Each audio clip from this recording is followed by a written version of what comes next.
యేసుక్రీస్తు నామములో మీకు శుభములు తెలియజేస్తూ ఉంటున్నాను. మరొకసారి మనం అందరం యేసయ్యను స్తుతించుటకు, ఆరాధించుటకు, ఆయన మాటలు వింటకు దేవుడు మనకిచ్చినటువంటి చక్కటి సమయానికే దేవునికి నేను వందనాలు చెల్లిస్తూ ఉంటున్నాను.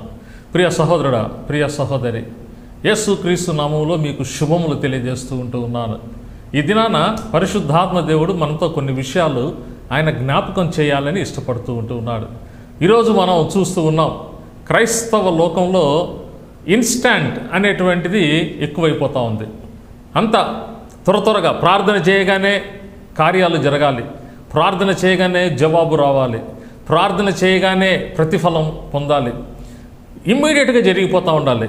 ఎప్పుడైతే అది ఇమ్మీడియట్గా జరుగుతుందో మనిషి ఏమనుకుంటున్నాడంటే, నేను భక్తిగా ఉన్నాను, నేను చేసిన ప్రార్థన దేవుడు వింటున్నాడు, నాకు దేవునికి ఒక మంచి సంబంధం ఉంది, లేకపోతే దేవుడు నన్ను గుర్తుపెట్టుకున్నాడు, దేవుడికి నాకు ఒక సత్సంబంధం ఉంది, ఇలాగా ఆలోచించడం మొదలు పెడుతూ ఉన్నాడు. అంత మాత్రమే కాదు, కొంతమంది క్రైస్తవ నాయకులు లేకపోతే సేవకులు అని చెప్పుకున్నటువంటి వారు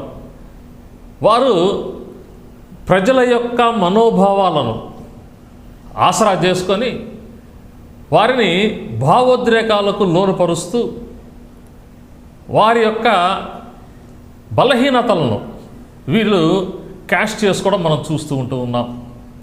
మీకు ఇంకా జరగలేదా?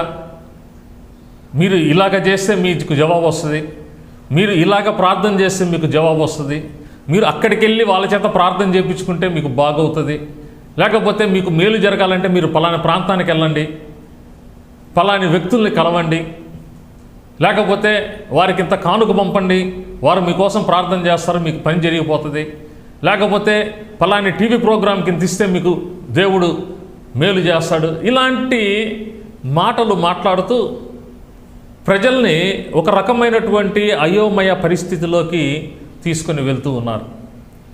కానీ పరిశుద్ధాత్మ దేవుడు ఆయన చాలా పర్టికులర్గా ఈ విషయాలన్నీ ఆయన గమనిస్తూ ఆయన బాధపడుతున్నాడు. ప్రతి సమయంలో మనకు ఆయన మనం చేస్తున్నటువంటి పొరపాట్లను మనకి ఆయన ఎత్తి చూపుతూ ఉన్నాడు, లేకపోతే ఆయన జ్ఞాపకం చేస్తూ ఉన్నాడు, సత్యమేంటో ఆయన జ్ఞాపకం చేస్తూ ఉన్నాడు. పరిశుద్ధాత్మ దేవుని యొక్క పని ఏంటంటే ఆయన మనల్ని సర్వసత్యములోనికి నడిపించువాడిగా ఉంటూ ఉన్నాడు. ఎప్పుడైతే నీవు నేను మనం సర్వసత్యములోనికి నడుస్తామో దాని అర్థం మనము సత్యములోనికి వెళ్ళినప్పుడు స్వతంత్రులం అవుతాము అనే విషయాన్ని మనం అర్థం చేసుకోవాలి. ప్రియ సహోదరుడా, ఈ దినాన ఒక వాక్యాన్ని దేవుడు మనకు గుర్తు చేస్తున్నాడు. యెషయా గ్రంథము 40వ అధ్యాయము 31వ వచనము. యెహోవా కొరకు ఎదురు చూసువారు నూతన బలము పొందుదురు, వారు పక్షిరాజుల వలె రెక్కలు చాపి పైకి ఎగురుదురు, అలయక పరిగెత్తుదురు, సొమ్మసిల్లక నడిచిపోదురు.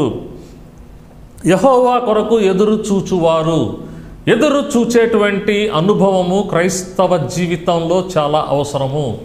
ప్రియ సహోదరుడా, ప్రియ సహోదరి, ప్రియ దైవ సేవకుడా, నువ్వు ఎవరన్నా కావచ్చు, ఎలాంటి నాయకత్వపు స్థానంలో నువ్వున్నా మనం నేర్చుకోవాల్సింది ఏంటంటే ఎదురు చూడడం అలవాటు చేసుకోవాలి, ఎదురు చూడడం నేర్చుకోవాలి.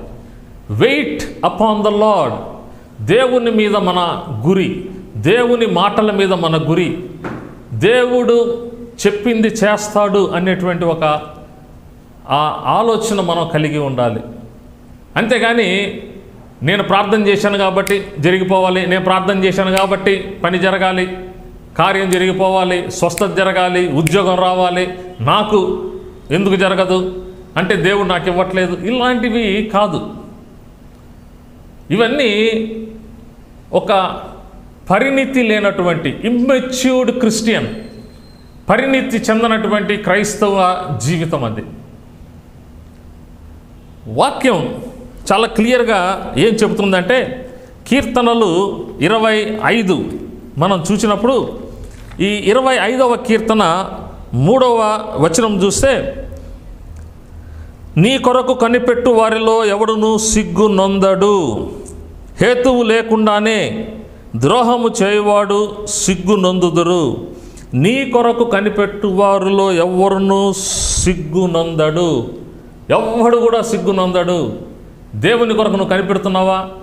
ఏ పరిస్థితిలో నీవు సిగ్గు పడవు, ఏ పరిస్థితిలో నువ్వు తల వంచాల్సిన పరిస్థితి రాదు. కానీ నీవు నీ భావోద్రేకాల మీద ఆధారపడి, నీ పరిస్థితుల మీద ఆధారపడి, పక్కవారిని ఆధారం చేసుకొని నువ్వు, లేకపోతే పక్కవారు అంటున్నటువంటి మాటల్ని బట్టి నీవు పక్కవారి ముందు నువ్వేందో చూపించుకోవాలి అనేటువంటి ఒక తపనలో ఇలాంటి ఈ లోక సంబంధమైనటువంటి వాటిని ఆధారం చేసుకున్నప్పుడు సిగ్గుపడే పరిస్థితి వస్తుంది. చాలామంది అదే జరుగుతూ ఉంది, అదే చేస్తూ ఉన్నారు. ఈ దినాన పరిశుద్ధాత్మ దేవుడు మనతో చాలా క్లియర్గా ఆయన మాట్లాడుతూ ఉన్నాడు. యెహోవా కొరకు ఎదురు చూచువాడు ఎప్పుడు కూడా సిగ్గు పొందడు, సిగ్గునందడు. ఎందుకు సిగ్గునందడు అని మనం చూసినట్లయితే, దేవుడు ఏ వాగ్దానం అయితే చేశాడో, దేవుడు ఏదైతే నేను చేస్తాను అని చెప్పాడో ఆయన 100కి 100% చేసేటువంటి వాడు. ఉదాహరణకి యోసేపు జీవితంలో మనం చూద్దాం. దేవుడు యోసేపుకు కల ఇచ్చాడు. ఆ కలను అన్నలతో పంచుకున్నప్పుడు అన్నలకు కోపం వచ్చింది. అన్నలు అనుకున్నారు, మేమేంది నీ ముందు తల ఉంచేదేంది, నీకు గర్వం ఎక్కువైపోయింది, లేకపోతే నీవు ఇంకొక విధంగా ఆలోచిస్తున్నావు, మమ్మల్ని తక్కువ చేస్తున్నావు అన్నట్టు అన్నలు ఆలోచించి యోసేపుని తీసుకుని వెళ్ళి ఒక గుంటలోకి వేశారు. యోసేపుని గుంటలోకి వేసిన అన్నలకే కొంచెం మంచి మనసు వచ్చి ఆ దారిలో పోతున్నటువంటి వర్తకులకు అమ్మేశారు. ఈ వర్తకులు ఒక క్రొత్త ప్రాంతానికి తీసుకొని పోయి యోసేపుని బానిసగా అమ్మేశారు. బానిసగా వేయబడినటువంటి ఆ యోసేపు ఒక అధికారి ఇంట్లోకి వెళ్ళాడు. అధికారి ఇంట్లో ఆయన జీవిస్తూ ఉన్నప్పుడు ఒక పనివానిగా ఆ అధికారి భార్యతోటి ఆయనకు ఒక చిన్న సమస్య వచ్చి ఆయన జైల్లోకి వెళ్ళాడు. జైల్లో ఉన్నప్పుడు అక్కడ ఉన్నటువంటి చుట్టుపక్కల ఉన్నటువంటి ఆ ఖైదీలు అందాం, లేకపోతే జైల్లో శిక్ష అనుభవిస్తున్నటువంటి వారు, లేకపోతే జైల్లో ఉన్నటువంటి వారితో కలిసి ఆయన వారికి జరగబోవు సంగతులను ఆయన చెప్పినప్పుడు, ఈయన ఏ విషయాలైతే వాళ్ళకి చెప్పారో ఆ విషయాలు వాళ్ళకి జరిగినప్పుడు వారు ఆత్మ కలిగినటువంటి వ్యక్తి, దేవుని బిడ్డ అనేటువంటి విషయాన్ని గ్రహించి కూడా రాజుతోటి ఆ విషయాలు చెప్పలేదు. కానీ ఒకానొక రోజున రాజుకి సమస్య వచ్చినప్పుడు, ఒక కళ వచ్చినప్పుడు ఆ కళకు భావం చెప్పాలి అన్నప్పుడు యోసేపుని వాళ్ళు గుర్తించి యోసేపుని తీసుకొని వచ్చి రాజు ముందు ఉంచారు. యోసేపుకి ఆ జైల్లో ఉన్నప్పుడు ఆయన చైన్స్ తోటి బంధించబడ్డాడు, గొలుసులతోటి ఆయన బంధించబడ్డాడు, ఇనప గొలుసులతోటి ఆయన బంధించబడ్డాడు అని లేఖనాలు చెబుతూ ఉన్నాయి. కాబట్టి ఇలాంటి పరిస్థితుల్లో కూడా దేవుడు యోసేపుని వదలలేదు. అంటే నా ఉద్దేశం, యోసేపుకి ఏ మాట అయితే దేవుడు చెప్పాడో అది నెరవేర్చేదానికి దేవుడు యోసేపుతోనే ఉన్నాడు. ప్రియ సహోదరుడా, ప్రియ సహోదరి, యోసేపు ఎక్కడ కూడా పొరపాటు చేయలేదు. ఆ అధికారి భార్య యోసేపుని శోధించినప్పుడు యోసేపు అంటున్నటువంటి మాట ఏంటంటే, నా దేవునికి నేను విరోధంగా ఎలాగా తప్పు చేయగలను, నా దేవునికి విరోధంగా నేను ఎలా జీవించగలను అనేటువంటి మాటను మాట్లాడుతూ ఉన్నాడు. ఈ మాటలు నేను ఎందుకు గుర్తు చేస్తున్నానంటే, ఎదురు చూడడం అనేది క్రైస్తవ జీవితానికి చాలా అవసరం. ఇన్స్టాంట్గా జరిగిపోవాలి, ఇన్స్టాంట్ అంతా మ్యాగీ 2 minutes అనో లేకపోతే ఇంకోటి చాలా చాలా అడ్వర్టైజ్మెంట్లు వస్తున్నాయి. ఆ 2 minutes 1 minute ఇలాగ అనుకుంటున్నాం క్రైస్తవ జీవితం. కాదు, దేవుని కొరకు మనం ఎదురు చూచేవారిగా ఉండాలి, విసుగక మనం ఉండాలి అని వాక్యం చెప్తూ ఉంది. విసుగు ఉండకూడదు, లేకపోతే అలసట ఉండకూడదు. ఈ ఎదురు చూడడం క్రైస్తవ జీవితానికి చాలా అవసరం అనేటువంటి విషయం మనం చూస్తూ ఉన్నాం. ఎంతకాలం మనం ఎదురు చూడడం నేర్చుకుంటామో ఈ ఎదురు చూచుట అనేది మనకు ఓర్పు, సహనము, విశ్వాసము, నిరీక్షణ ఇలాంటివి మన జీవితంలో కలుగు చేసేవిగా ఉంటూ ఉన్నాయి. ప్రియ సహోదరుడా, ప్రియ సహోదరి, వాక్యం చెప్తుంది, రోమీయులకు రాసిన పత్రిక 5వ అధ్యాయము 5వ వచనంలో మనం చూసినప్పుడు ఇక్కడ ఒక చక్కటి మాటను మనం చూడగలుగుతూ ఉన్నాం. ఎందుకనగా ఈ నిరీక్షణ మనలను సిగ్గుపరచదు. ఈ నిరీక్షణ మనలను సిగ్గుపరచదు. ఎదురు చూచేటువంటి ఆ అనుభవం ఉన్న క్రైస్తవుడు ఏ రోజు కూడా సిగ్గు నొందడు. విషయాన్ని గుర్తుపెట్టుకుందాం. రెండవదిగా మనం చూసినప్పుడు రోమీయులకు రాసిన పత్రిక 9వ అధ్యాయము 33వ వచనము చూస్తే, ఇదిగో నేను అడ్డురాతిని అడ్డుబండను సియోనులో స్థాపించుచున్నాను, ఆయన యందు విశ్వాసముంచువాడు సిగ్గుపరచబడడు అని వ్రాయబడిన ప్రకారము వారు అడ్డురాయిని తగిలి త్రొట్టుపడిరి. ఆయన యందు విశ్వాసముంచువాడు సిగ్గుపరచబడడు. ఆయన యందు నిరీక్షణ కలిగిన వాడు సిగ్గుపడడు. ఆయన యందు విశ్వాసం ఉంచువాడు సిగ్గుపడడు.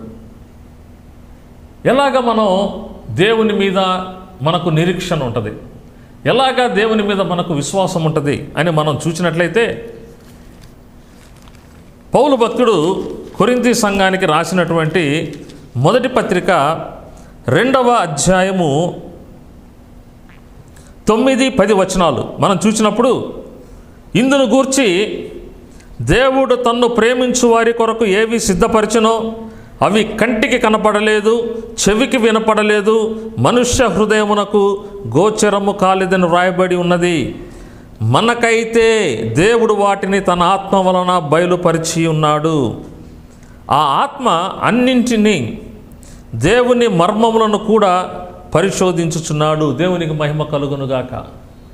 దేవుని మీద ఆధారపడడం, దేవుని కొరకు ఎదురు చూడడం, విసుగక అలయక మనం దేవుని వైపు చూడడం ఎంతో అవసరం. ఎందుకు అది అవసరం, ఎలాగా అది సాధ్యం అంటే, ఒక చిన్న విషయాన్ని, ఈ ఆత్మీయ పాఠాన్ని మనం నేర్చుకోవాలి. ప్రతి క్రైస్తవుడు ఎవరైతే యేసు క్రీస్తు ప్రభువాని సొంత రక్షణ అంగీకరించారో ప్రతి క్రైస్తవుడితోటి దేవుడు మాట్లాడతాడు. ఆయన కొందరితోనే మాట్లాడే దేవుడు కాదు, లేకపోతే భక్తి ఉంటేనే మాట్లాడతాడు, ఎక్కువ ప్రార్థన చేస్తేనే మాట్లాడతాడు, లేకపోతే ఒక రకమైన జీవితం జీవించిన వాళ్ళతోనే మాట్లాడతాడు. ఇవన్నీ కాదండి. యేసుక్రీస్తు ప్రభువారిని సామాన్య వ్యక్తిత్వం నుంచి దూరం చేసేదానికి జరుగుతున్నటువంటి ప్రయత్నాలు ఇవి. అది కొందరితోనే మాట్లాడతాడు, లేకపోతే మేము అంతా పరిశుద్ధులం కాదు దేవుని మాట వినేదానికి, మాకంత టైం లేదు, మాతో మాట్లాడతాడా. కొంతమంది రకరకాలుగా మాట్లాడుకుంటా ఉన్నారు. దేవుడు అందరితో మాట్లాడతాడు. పరిశుద్ధాత్మ దేవుడు ఎంతమందిలో ఉన్నాడో, లేకపోతే పరిశుద్ధాత్మతో ఎంతమంది నింపబడ్డామో అని నమ్ముతున్నారో, లేకపోతే మేము పరిశుద్ధాత్మతో నింపబడ్డామని ఎంతమంది చెబుతున్నారో, ప్రతి ఒక్కరు తెలుసుకోవాల్సిన విషయం ఏంటంటే, పరిశుద్ధాత్మ దేవుడు నీలో ఉన్నాడు అంటే ఆయన సంభవింపబోవు సంగతులను నీకు తెలియచేయును అని వాక్యం చెప్తుంది. నేను పరిశుద్ధాత్మతో నింపబడ్డానండి కానీ నాకేం విషయాలు తెలియజేయట్లేదండి అంటే అది అబద్ధం. అంటే నీలో పరిశుద్ధాత్మ దేవుడు లేడు, కేవలం ఒక భావోద్రేకంలోకి నువ్వు లోనైపోయావు. ఈ సందర్భంలో నేను సేవకులకు కూడా ఒక చిన్న మనవి చేస్తూ ఉన్నాను. దయచేసి మీ విశ్వాసులను, లేకపోతే మీరు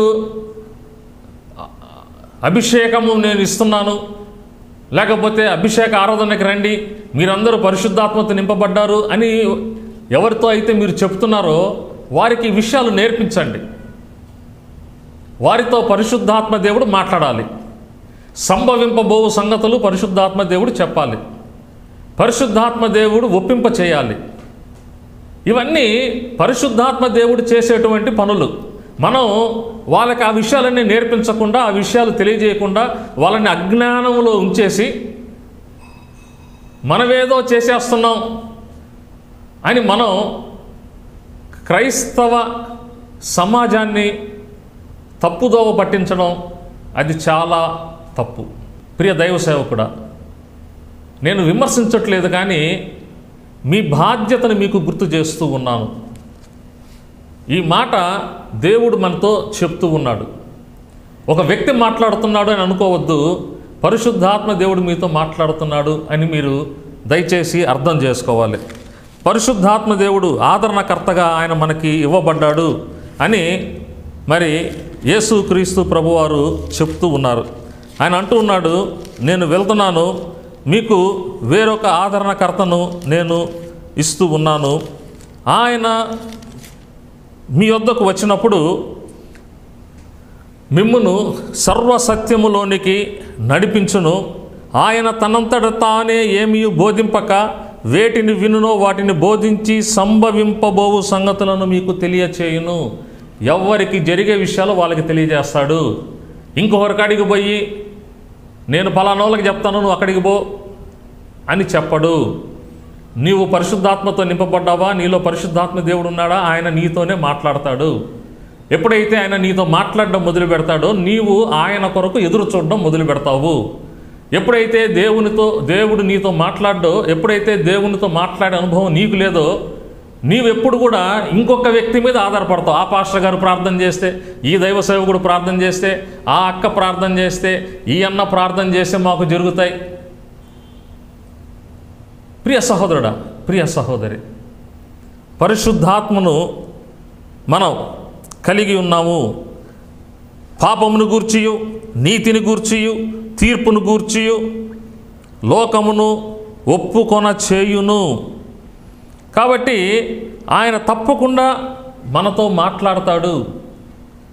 ఇక్కడ వాక్యం చెప్తుంది, కొరింథీ సంఘానికి పౌలు భక్తుడు రాసు, ఆయన ఏవి సిద్ధపరిచాడో అవి కంటికి కనపడలేదు, చెవికి వినపడలేదు, హృదయమునకు గోచరము కాలేదు. ఎప్పుడైతే మన చెవుకి వినపడదో, మన కంటికి కనపడదో, మన హృదయానికి గోచరం కదా, అప్పుడు మనం ఇతరుల మీద ఆధారపడతాం. We try to depend on others. ఆ తర్వాత వాక్యం మనం చూస్తున్నాం, మనకైతే 10వ వచనము 2:10, మనకైతే దేవుడు వాటిని తన ఆత్మ వలన మనకైతే, ఎవరైతే యేసుక్రీస్తు ప్రభువాన్ని సొంత రక్షకుని అంగీకరించారో వారికైతే, వారితోనే మాట్లాడతాడు, వారికి ఆయన బయలుపరుస్తాడు. ఎప్పుడైతే దేవుడు నీకు జరగబోవు సంగతులు బయలుపరుస్తూ ఉన్నాడో, ఆ జరగబోవు సంగతులను ఎప్పుడైతే చూస్తావో 100కి 100% నీవు దేవుని మీద ఆధారపడతావు, దేవుని కొరకు ఎదురు చూస్తావు. దేవుడు నాకు తప్పకుండా చేస్తాడు అనే విశ్వాసంతో నీవు ఉంటావు. ఒకానొక రోజున యోసేపు రాజు తర్వాత రాజు స్థానానికి వెళ్ళాడు.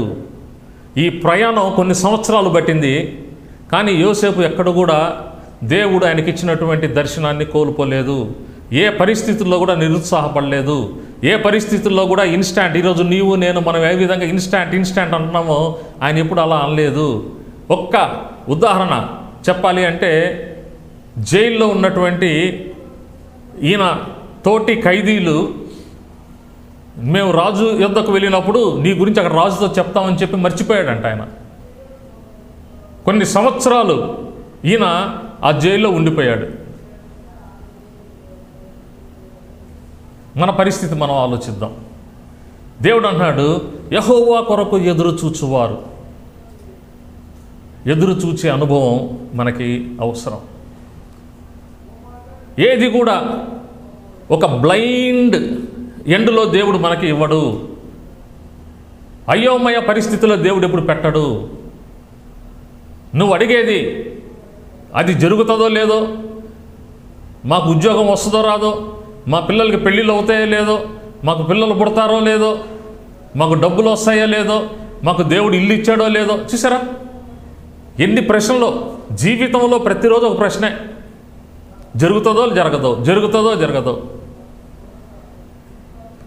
అదే మనం దేవుని సన్నిధిలో కూర్చొని దేవుణ్ణి అడుగుతున్నప్పుడు ఈ ప్రశ్నలు ఏవి ఉండవు. ఇప్పుడు చెప్పుకుంటున్నారు కదా, షుగర్లు, బీపీలు, కీళ్ళ నొప్పులు, కాళ్ళ నొప్పులు, లేకపోతే మానసిక వ్యాధులు, ఆయాసం, దుఃఖం, కడుపులో మంట, తలనొప్పి, ఇవన్నీ టెన్షన్స్ వల్ల వచ్చేటువంటి జబ్బులు. థైరాయిడ్ ప్రాబ్లం ఒకటి, ఈ మధ్యలో ఇంకా కొన్ని కొత్త కొత్త జబ్బులు వస్తూ ఉన్నాయి. ఇవన్నీ మానసిక ఒత్తిడి వల్ల వస్తాయి. వాక్యం చెప్తుంది, నీవు ఆలోచించి ఒక మూరెడు నీ ఎత్తును నువ్వు పెంచుకోలేవు అని చెప్తుంది. కాబట్టి మనం దయచేసి దేవుని మీద ఆధారపడడం నేర్చుకుందాం. దేవుని మీద ఆధారపడడం అంటే దేవుడు మన కొరకు ఏవి సిద్ధపరిచాడో, ఏవి దాచి ఉంచాడో, ఏ మేలులైతే ఆయన చేసి పెట్టాడో, ఏ ఆశీర్వాదాలైతే ఆయన ఇచ్చాడో వాటిని చూడడం నేర్చుకోవాలి, వాటిని వినడం నేర్చుకోవాలి, వాటిని అర్థం చేసుకోవడం నేర్చుకోవాలి. వాటి కోసం నీవు దేవుని సన్నిధిలో సమయం వెచ్చించాలి. ఉన్న 24 గంటల్లో కనీసం 23 గంటలు టీవీలకి, సెల్ ఫోన్కి, లేకపోతే మన సొంత పనులకి వాడుకొని ఆ 1 గంటలో మళ్ళీ టీవీ ప్రసంగమే వింటారు, లేకపోతే యూట్యూబ్లో ప్రసంగాలే వింటారు, బైబిల్ చదవరు, ప్రార్థన చేయరు.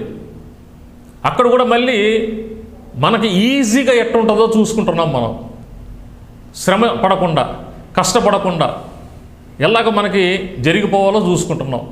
ఇలా కాదు, కానీ దేవుని సన్నిధిలో మనం సమయం గడపాలి. ఎప్పుడైతే మనం ఎదురు చూడడం మొదలు పెడతామో ఏ రోజు కూడా మనం సిగ్గుపడము. అంత మాత్రమే కాదు, వాక్యం చెప్తుంది, మనము అలసిపోము, మనము సొమ్మసిల్లము, అలయక్క పరిగెత్తుదురు, సొమ్మసిల్లక నడిచిపోదురు. ఎటు పరిగెత్తుతారు, ఎటు నడుస్తారు అంటే పక్షిరాజుల వలె రెక్కలు చాపి పైకి ఎగురుదురు. 3 అనుభవాలు ఇక్కడ మనం చూస్తూ ఉన్నాం. ఎటు పరిగెత్తుతారు, ఎటు నడుస్తారు, ఎటు ఎగురుతారు. పైకి పైకి ఎగురుతారు, పరిగెత్తుతారు.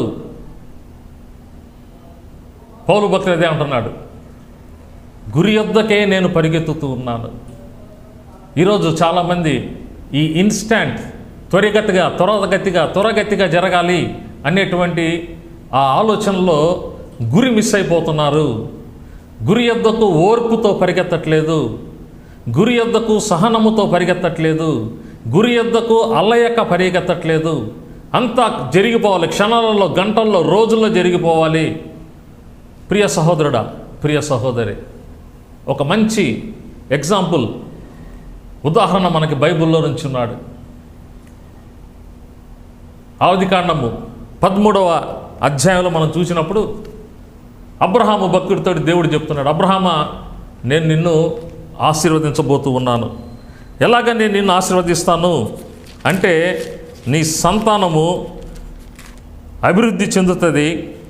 ఎలాగ జరుగుతుంది అంటే, భూమి మీద నుండి రేణువుల వలె విస్తరింప చేసేదను. నీ సంతానాన్ని నేను భూమి మీద రేణువుల్లాగా నేను విస్తరింపజేస్తాను. 15వ అధ్యాయంలోకి వచ్చినప్పుడు అక్కడ కూడా అబ్రహాముతో దేవుడు ఒక చక్కటి మాట చెప్తున్నాడు. 5వ వచనము, మరియు ఆయన వెలుపలికి అతన్ని తీసుకొని వచ్చి, నీవు ఆకాశం వైపు తేరుచూచి నక్షత్రములను లెక్కించుటకు నీ చేత నైతే లెక్కించుమని చెప్పి, నీ సంతానము అలాగవునని చెప్పాను. నీ సంతానము అలాగవును. ఎంత అంటే ఆకాశం నక్షత్రములంతా చెప్పాడు. అప్పుడు అబ్రహాము వయసు దగ్గర దగ్గర 75 సంవత్సరాలు, షారా వయసు 60 సంవత్సరాలు, లేకపోతే 70 సంవత్సరాలు. 10 సంవత్సరాలు వాళ్ళిద్దరి మధ్యలో తేడా ఉంది. అబ్రహాం గారికి 99, షారాకు 90 అని వాక్యం చెప్పింది. కాబట్టి దగ్గర దగ్గర 9 సంవత్సరాలు వారిద్దరి మధ్యలో డిఫరెన్స్ ఉంది. ఈ 75 సంవత్సరాలు వయసు కలిగినటువంటి అబ్రహాము నవ్వాడు. ఈ వయసులో నాకు పిల్లలు పుడతారా, దేవుడు ఇస్తాడా? ఆయనే వాగ్దానం చేశాడు. వాగ్దానం 12 ఆదికాండం 12 అధ్యాయంలో వాగ్దానం చేసి నన్ను బయటికి రా అన్నాడు. నేను ఆశీర్వదిస్తానన్నాడు. ఇంతకాలం నన్ను ఆశీర్వదించలేదు అన్నప్పుడు దేవుడు అన్నాడు, నేను చెప్పాను, నేను నిన్ను ఆశీర్వదిస్తాను. శారమ్మ ఆ మాటలు వినింది. ఆమె కూడా నవ్వుకుంది. ఈ వయసులో నాకు పిల్లలా? కానీ వారు దేవుడు చెప్పాడు కాబట్టి, దేవుని మాట కాబట్టి వారు విశ్వసించారు, వారు నమ్మారు, వారు నిరీక్షణ కలిగి ఉన్నారు. ఎన్ని సంవత్సరాల నిరీక్షణ? 25 సంవత్సరాల నిరీక్షణ, 25 years. ప్రియ సహోదరుడా, ప్రియ సహోదరి, రోమీలకు రాసిన పత్రికలో ఈ విషయాన్ని మనం చూడగలుగుతూ ఉన్నాం. రోమీలకు రాసిన పత్రిక 4వ అధ్యాయము 17వ వచనంలో చూస్తే, తాను విశ్వసించిన దేవుడు అనగా మృతులను సజీవులుగాను చేయవాడును, లేని వాటిని ఉన్నట్టుగానే పిలుచువాడునైనా దేవుని ఎదుట అతడు మనకందరికీ తండ్రి అయి ఉన్నాడు. ఇందును గూర్చి నిన్ను అనేక జనములకు తండ్రిగా నియమించి తినే అని వ్రాయబడి ఉన్నది. 18వ వచనము, నీ సంతానము ఇలాగ ఉండునని చెప్పిన దానిని బట్టి తాననేక జనములకు తండ్రి ఎగునట్లు నిరీక్షణకు ఆధారము లేనప్పుడు అతడు నిరీక్షణ కలిగి నమ్మెను. నిరీక్షణకు ఆధారము లేనప్పుడు దేవుడు ఆయనకి ఏం చూపించాడని నక్షత్రాలు చూపించాడు. ఇది అర్థం చేసుకోవాలి మనం. నిరీక్షణకు ఆధారము లేనప్పుడు దేవుడు నక్షత్రాలు చూపించాడు. నిరీక్షణకు ఆధారము లేనప్పుడు దేవుడు రేణువుల గురించి మాట్లాడుతూ ఉన్నాడు. అబ్రహాము ఈ లోకంలో విషయాలు చూడలేదు, కానీ దేవుడు చూపించినటువంటి నక్షత్రాలు చూడడం మొదలుపెట్టాడు. ఎప్పుడైతే ఈయనకు ఒక విధమైన నిరుత్సాహం వస్తుందో అప్పుడు ఇమ్మీడియట్గా అబ్రహాం ఏం చేసేవాడంటే ఆయన పురిగొలుపుకునేవాడు, ఎదురు చూడడం మొదలుపెట్టాడు. ఎస్, దేవుడు నాకు ప్రామిస్ చేశాడు, దేవుడు నాకు చెప్పాడు, చెప్పినవాడు నమ్మదగినవాడు, చెప్పినవాడు తప్పకుండా చేస్తాడు, ఆయన మాట తప్పుటకు నరుడు కాదు అని అబ్రహాము నమ్మాడు. నిరీక్షణకు ఆధారము లేనప్పుడు ఆయన నిరీక్షణ కలిగి నమ్మెను. తర్వాత 19వ వచనం, మరియు అతడు విశ్వాసమునందు బలహీనుడు కాక రమారమి 100 ఏండ్ల వయసు గలవాడై ఉండి అప్పటికి తన శరీరము మృత్యుతుల్యమైనట్టు శారా గర్భమును మృత్యుతుల్యమైనట్టు ఆలోచించెను. కానీ అవిశ్వాసము వలన దేవుని వాగ్దానమును గూర్చి సందేహింపక, దేవుని వాగ్దానమును గూర్చి సందేహింపక. ఎదురు చూడడం మొదలుపెట్టావంటే దేవుడిచ్చిన వాగ్దానాలు అవి ఏవి కనపడతాయో, ఏవి వినపడతాయో, ఏవి నీవు అర్థం చేసుకోగలవో అవి తప్పకుండా నీవు పొందుకుంటావు అనేటువంటి ఆలోచన కలిగి దేవుని మహిమపరిచి ఆయన వాగ్దానము చేసిన దాన్ని నెరవేర్చుటకు సమర్థుడని రూఢిగా విశ్వసించి విశ్వాసము వలన బలము నొందెను. ఎలాగ పైకి ఎగరగలవు? ఎదురు చూస్తూ ఎలాగ పైకి ఎగరగలవు? అలిసిపోకుండా ఎలాగ పరిగెత్తగలవు? సొమ్మసిల్లకుండా ఎలాగ నడవగలవు అంటే బలము పొందుకొనుటను బట్టి. ఎలాగొస్తుంది బలం? దేవుడు ఏవి నీ కొరకు సిద్ధపరిచాడో వాటిని చూడ్డాన్ని బట్టి, దేవుడు నీ కొరకు ఏవి సిద్ధపరిచాడో వాటి గురించి నువ్వు వినుటను బట్టి, దేవుడు నీ కొరకు ఏవి సిద్ధపరిచాడో వాటిని అర్థం చేసుకునేదాన్ని బట్టి. దేవునికి మహిమ. దేవుడు నీ కొరకు ఏవి సిద్ధపరిచాడో అవి నీకు తప్పకుండా బయలుపరుస్తాడు, తప్పకుండా నీకు చెప్తాడు, తప్పకుండా నీకు చూపిస్తాడు. ఒక బ్లూ ప్రింట్ లాగా నీకు నాకు మనకు ఆయన ఇస్తాడు. దాన్ని చూడడం మనం మొదలుపెట్టాలి, దానిని ఆధారం చేసుకొని మనం జీవించడం మొదలుపెట్టాలి. ప్రియ సహోదరుడా, ప్రియ సహోదరి, ప్రకటన గ్రంథము 2వ అధ్యాయంలో ఒక మాట దేవుడు మనకి జ్ఞాపకం చేస్తున్నాడు. అయినను మొదట నీకుండిన ప్రేమను నువ్వు వదిలితవని నేను నీ మీద తప్పు ఒకటి మోపవలసి ఉన్నది. నీ మొదటి ప్రేమను నువ్వు వదిలితివి. ప్రియ సహోదరుడా, ప్రియ సహోదరి, దేవుని కొరకు ఎదురు చూచే నీవు నేను మన మొదటి ప్రేమను, మన మొదటి స్థాయిని, మన మొదటి స్థితిని మనం ఎప్పుడు కూడా వదిలిపెట్టకూడదు. అలా వదిలిపెట్టకూడదు అంటే పరిశుద్ధాత్మ దేవుని మీద నీవు నేను ఆధారపడడం నేర్చుకోవాలి. పరిశుద్ధాత్మతో మనం అనుసంధానం కలిగి ఉండాలి. ఎప్పుడైతే మనం యెహోవా కొరకు ఎదురు చూడడం మొదలు పెడతామో ఏ రోజు కూడా తల ఉంచేటువంటి స్థితి రాదు, ఏ రోజు కూడా అవమానపడేటువంటి స్థితి రాదు, ఏ రోజు కూడా నీ గురించి నువ్వు తక్కువగా మాట్లాడుకునే స్థితి రాదు, ఏ రోజు కూడా ఇతరులు నిన్ను తక్కువగా చూసే స్థితి రాదు. అట్టి కృప పరిశుద్ధాత్మ దేవుడు నీకు దయచేయునుగాక. దేవుడు నీ తలను పైకి ఎత్తి ఉంచునుగాక. శత్రువుల ఎదుట నీవు తల ఎత్తుకొని జీవించుదువుగాక. దేవుడు అట్టి జీవితం నీకు దయచేయునుగాక. పరిశుద్ధాత్మ దేవుని సహాయం కొరకు మనం అడుగుదాం. పరిశుద్ధాత్మ దేవుణ్ణి మనం ప్రార్థిద్దాం. ఆయన్ని మనం ఆధారం చేసుకుందాం. ఆయన మన జీవితాలను సఫలము చేయునుగాక. ఆమేన్.